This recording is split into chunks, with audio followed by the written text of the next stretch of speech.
کۆمەڵگەی پزیشکی بەخشین لە هەڵەبجە بەردەوامە لە پێشکەشکردنی خزمەتگوزاریە تەندروستیەکان بە خەڵکی ناوچەکە.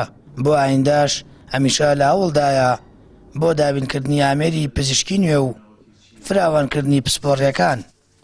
ئەی بەتەکید ئێمە هەموو جارێک وتومانە بەردەوامە بین لە خزمەتەکانمان، بەڵام ئەوانش بەپێی تەدریجی ئەکرێەوە لایانی مادیش لەوانێ زۆر جار گرفت بێ کە ئێمە نەتوانین ئەو خزمەتانە بکەین. ئەگینا ئێمە بۆ خۆمان لە پلانمانەیە هەموو ئەو ئامێرانەی کە پێویستن لە پارێزگای هەڵەبجە هەبن و بۆی خەڵکی ڕوونەکاتە پارێزگاکانی کە و شوێنەکانی کە ئێمە دابینیان بکەین. ئینشاڵڵا بە تەدریجی لە پلانی ساڵی 2020 زۆرێک لەو ئامێرانی کە پێویستن لە پارێزگاکە هەبن و لە ئێستایانین ئێمە پشتیوان بەخوای گەورە بە هاوکاری دەستگای خێرخوازی بەخشین ئەتوانین دابینیان بکەین بۆی هاوڵاتیانی خۆمان سوودێکی زۆر باشی لێبین.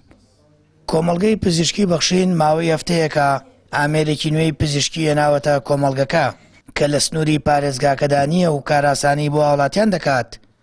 نەچنە شارەکانی دیکە ئامێرەکە هێڵکاری چاو و ماسوولکەکان و دەمارەکانە. لە نەخۆشخانی بەخشین لە هەڵەبجە بە ئامێری پێشکەوت و ئەتوانین هێڵکاری دەمار و ماسوولکەکان ئەنجام بین.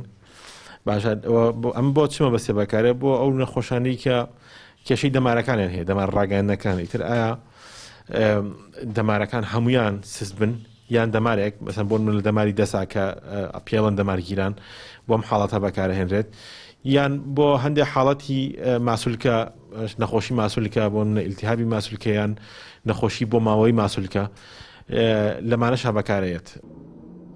کۆمەڵگەی پزیشکی بەخشین لە ساڵی 2017ەوە لە هەڵەبجە کراوەتەوە بە داشکاندنی بەرچاو خزمەت دەکات و بینینی پزیشک تەنیا 3000 دینارە. ئەمە لە کاتێکدایە بۆ هەژاران ئۆڤەری تایبەتیانەیە و هاوڵاتیانی ژیواخوازن لە ساڵانی داهاتوو کۆمەڵگەکە فراوان بکرێت و بکرێتە نەخۆشخانەیەک تاکو خزمەتی زیاتری خەڵکی سنوورەکە بکات. سامان فتاح، کەناڵی ئاسمانی پەیام، هەڵەبجە.